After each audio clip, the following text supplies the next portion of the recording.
Assalamualaikum warahmatullahi wabarakatuh. Kami dari kelas 12 IPA 2 ingin pengumuman Bahasa Sunda Tentang pembelajaran jarak jauh. Akhirnya teh orang masih di zaman pandemi ya. Sekarang orang teh kada diajar jarak jauh. Kumaha saur anjeun? cek abdi anu goreng nyaeta PJJ henteu pati ngapus materina, tapi urang dipasihan seueur tugas. Cek abdi PJJ ngagaduhan kaunggulan boh kakurangan. Kaunggulanna kuring tiasa ngajelaskeun pelajaran ieu di mana wae.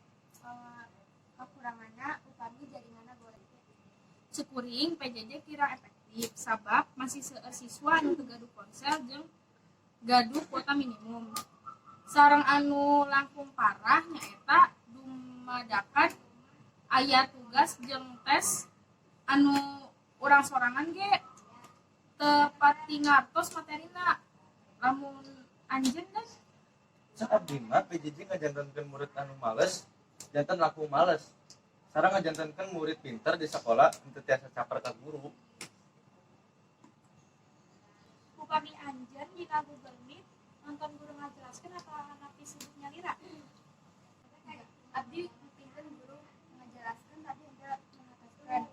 Janten bahanna henteu deket kana utak. upami abdi sibuk ngan ukur nuturkeun, tapi upami abdi teu sibuk abdi merhatoskeun tapi tiasa dihitung ku ramo. Ningga abdi sare atuh. Eta nu ngajantankeun PJJ henteu efektif. Intina aya kaunggulan sareng kekurangan PJJ. Baik deui kumaha urang ngaresponna.